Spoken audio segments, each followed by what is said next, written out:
Қай қауыс, қабусынама. Сөз басы. Бұл үгіт насихатты жазушы Искандар ұлы Қабус. Қабус ұлы Бушмагир, Бушмагир ұлы Амир Қайқауыс өзінің перзенті Гиланшаққа: «Ей, перзентім, мен қартайдым, тәнімді күн сайын қуатсыздық жайлап келеді, өлім уақыты да жақындап қалды. Тірлікте мәні мәңгі өлмейтіндердің бірі кітап. Оны құртып жіберетіндей құдіретті күш жоқ.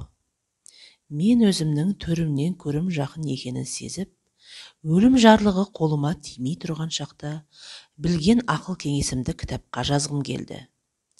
Әрбір қиын істі жеңіп, соңғы ұрпақтарға үлгі болатындай жақсы атақ қалдыру үшін әрекет жасау жөнінде бірнеше әңгіме баяндаймын. Сен ғибрат алғайсың, ал мен аталық парызымды өтейін», деді. «Ей, перзентім, саған замана тұрмыс тауқыметінің құрықты қолы жетпей тұрған шақта менің айтқан сөзімді оң құлағымен тыңдап, өсиетімнен үлгі алып, жақсы атағыңды шығаруға тартынбай талаптан. Егер сен менің сөзімнен үлгі алып, одан тиісті қорытынды шығарсаң, басқалар да саған еліктеп, айтқан үгітімді іске асыру үшін тартынбай ат салысады».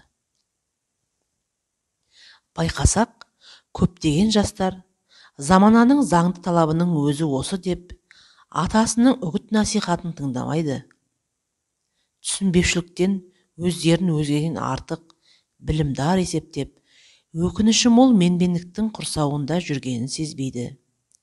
Шын мәнінде осындай жандарды біле тұрсам да, саған деген аталық мейір махаббатым бұл мәселеге ат үсті қарауға жол бермеді. Нәтижесінде мына төмендегі үгіт насихаттарымды жазып, оны жүйеге келтіріп, 44 тарауға топтадым да, өз ой пікірімді баяндадым. «Ей, перзентім, сен осы үгіттерімді ұғып іске асырсаң, мен аталық парызымды өтегенім. Білгенің жөн, ертеден келе жатқан дәстүрі бойынша, тірлікте адамзат елден ел, жерден жер кезіп жүріп, азды көпті жиған терген асыл заттарын артына қалдырады да, оны өзінің жақсы көрген адамына тапсырып кетеді. Менің дүниедегі жиған асыл заттарым осы сөздерім.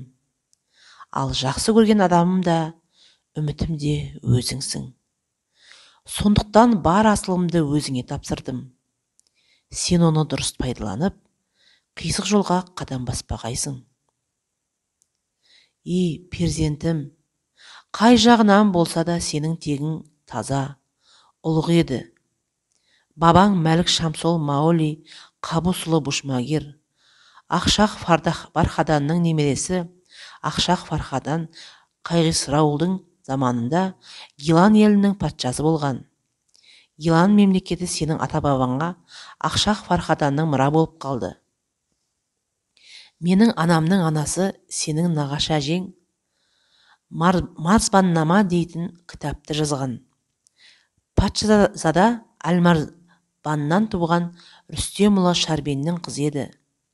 Оның 13-ші атасы Анушираван әділдің қызметінде болған Қубаттың ұлы Қайқауыс еді. Сенің анаң Сұлтан Махмұд Ғазидің ұлы Нафиддин Субуктигиннің перзенті және менің анам Дайлимин патшасы Хасан Фирузаның қызы еді. Ойлан, перзентім, сен асыл тегіңнің қадірін біл. Мен сенен жақсылықтың нышанын аңдитын едім.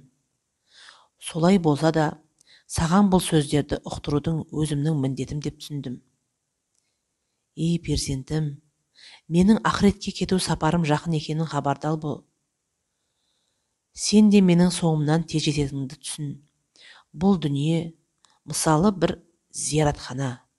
Не ексең, соны орасың, және қандай сөз сөйлесең, сөзіңе лайықты жауапты да естисің.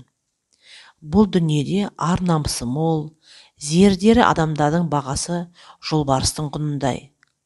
Жарамсыз мінезді жандардың бағасы иттің құнындай ақ. Ит аңды ұстаған жерінде жейді, Ал жолбарыс алған аңын ұстаған жерден аулақтау оңашада жейді. Бірінші тарау. Алла тағаланы тану туралы. Ей перзентім, білгенің жақсы.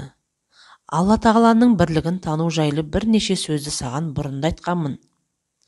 Біріншіден, Алланың бірлігін, барлығын мойындауға ықылас сенімің берік болсын. Өйткені көп адамдар оны мойындамау салдарынан көңілі қараңғыланып азғындайды. Ал көңілі пәк таза жандар адаспайды. Ей перзентім, біліп алғын. Алла тағаланың барлығы зайырда, жасырында. Оның жердегі, көктегі бар заттардың қадір қасиетінен ажырата білу арқылы ақылмен таниды. Алайда Алла тағаланың ұлылығы мен қасиетін көрінген затқа теңеуге болмайды. Алла тағаланы танығың келсе, алдымен өзіңді өзің таны. Өз хал қадіріңнен хабарың болсын. Алдымен әрбір жан өзін өзі тани білсе, Алла тағаланы да таниды. Бұл айтылған сөздің төркіні сен білмейтін жерде ол білгіш, сен бір өрнек болсаң, ол өрнекші, сен сурет болсаң, ол суретші. Енді өз өрнегіңнің тарихына талдау жасап, жаратушының шеберлігі жайлы ойлан. Байқасаң, өрнекті қабылдамайтын затта өрнек болмайды. Мысал ретінде тасқа балауызбен өрнек салуға болмайтынын айтуға болады. Ал бірақ балауыз өрнекті оңай қабылдайды. Таста қандай өрнек болса, оны балауызға түсіру оңай. Бір падиша қаттағы балауызға мөр басса, оны падишаның мөрі дейді. Ей перзентім, біліп алғын. Адам мен хайуанның парқы балауыз бен тас сияқты. Алла тағаланың құдірет күші шеберлігімен болған өрнекті адамның жаратылысындағы кемел өрнектен байқауға болады. Сондықтан да әрбір адам ол өрнекті көре біліп, жақсылап ойлануы қажет. Өрнектің түзілу кереметіне таңдануға болады. Күмәнданып күдік келтіруге болмайды. Ойлы көзбен көре білу шарт. Сақ болғын. Қу зымияндардың айла шарғысына иланып, айтқандарын жан дүниеңмен үйіп тыңдап, азғындық жолына түсіп кетуші болма. Сені олар бейтарап жандар қатарында деп ойламасын.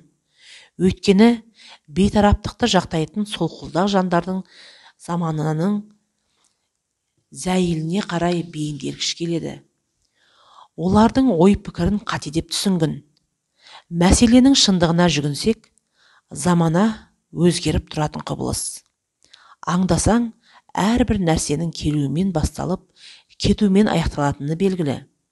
Бұл заңдылықты көңілі қараңғы адамдар түсінбейді. Ей перзентім, дүниеде өмір бар да, заман да бар. Бұл дүние мәңгілік емес екенін түсініп, қапы қалмау керек. Алла тағаланың барлығын ойлағаның абзал. Ал оның заты, тегі, жаратылысы қандай екен деп әуреленбе. Олай ету азғындықтың нышаны болмақ. Бұл жөнінде Әзірет Расул саллаллаху алейхи уассалам өзінің үмметтеріне Алла тағаланың жаратушы жақсылығы жайлы ой жіберіп, оның заттық тегі қандай деп ойланбаңыз дегені жеткілікті. Ей перзентім, жақсылап білгенің жөн, біздің жаратылысымыз бен санамыз Алла тағаланың нақты сипаты мен тегі затын суреттеуге шамасы келмейді. Енді Алла тағаланың ұлы тұлғасын көзіммен көрдім деме, тек өз хал қадірімше көңілден ойлап білдім де. Сен ол жұмбақтың шешуін тапқың келгенімен, шешуге болмайтын қиын жұмбақ екенін түсін. Сенің дүниеде мәңгі бақи қалмай, оның мәңгілік қалуы ақиқат. Дүниедегі басқа заттарды да өз өрнегің сияқты танып түсіне біл. Дүниеге келмектегі мақсат Алланың жеке дара екенін тану. Тек Аллаға тағалаға жалғыз, басқаның бәрі жұп-жұбымен егіз жарылған. Мәселен, тон мен жан егіз.